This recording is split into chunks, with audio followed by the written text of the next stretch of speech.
Happy New Year, my Planet Poke Pals. Okay, I'm a couple days late, but hey, I got the Saturday time slot. What can I do?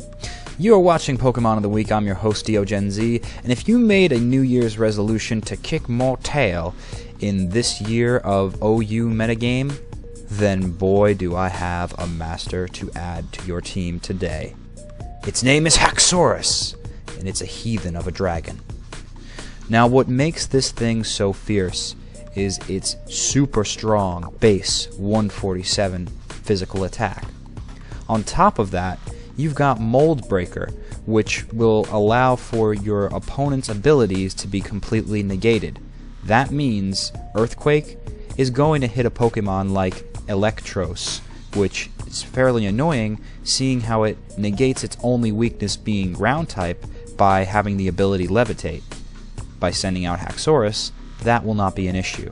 If you're looking to add more power to this Haxorus set right off to boot with just the abilities you're going to be breeding for, then maybe you want to consider Rivalry. This ability only works when facing down opponents with the same gender as your Haxorus, so you wouldn't want Haxorus to lead in any sort of team sweep because you're not certain if Rivalry will give you that boost of 20% or diminish it by 20%, and that is your attack and special attack. So it has that nasty caveat of not being a pure boost in power if you're seeing the same gender on the field.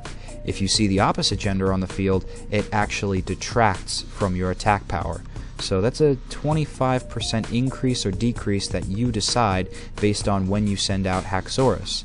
But considering you can never predict what genders your opponent will have for their fighting team, you may want to be more sane with the metagame Master Mold Breaker, as it can bust through the pesky ability Levitate and many others that would detract from the power of this heathen.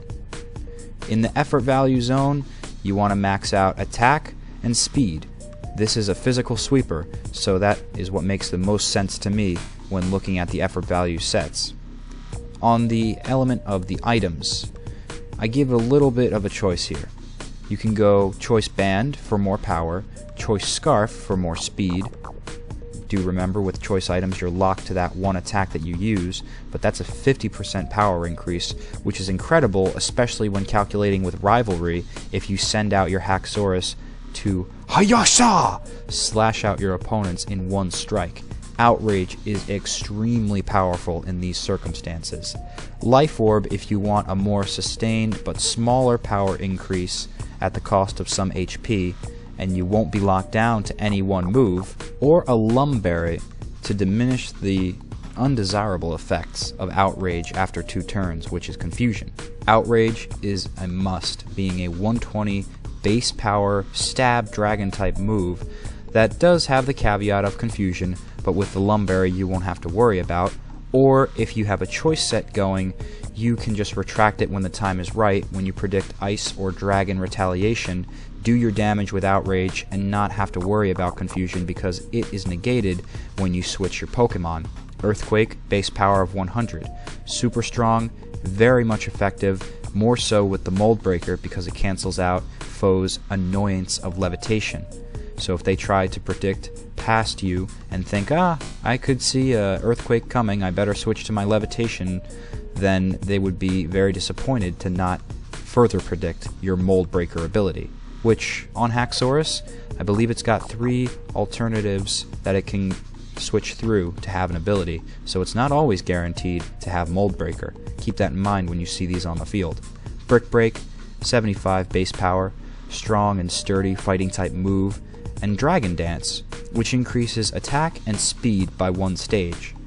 I include this as being the most fair way to increase this dragon set, being that when I say fair, you're both boosting your 2 main powered up moves from effort values, attack and speed, all with 1 supporting move, Dragon Dance, but it's only by 1 stage.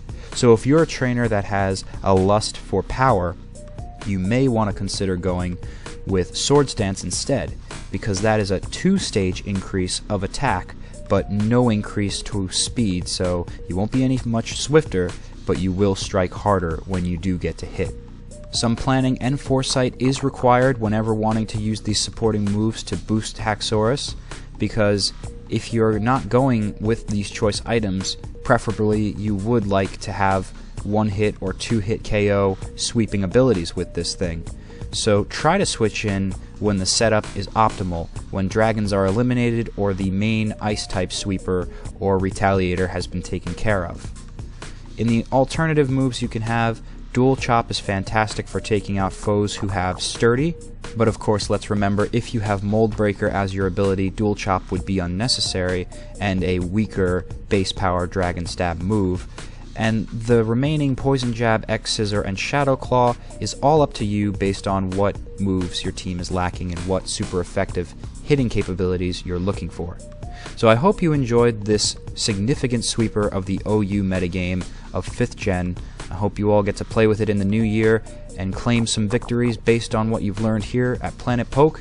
And wow, we're almost coming around to a full year of this channel being on YouTube. So that is immense for me, and I look forward to greeting you with more metagame mastery sets in the future.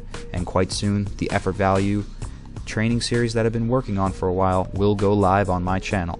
So remember to subscribe to Planet Poke, check me out at youtube.com/DeoGenZ, and I will get at you with more content later on in the week.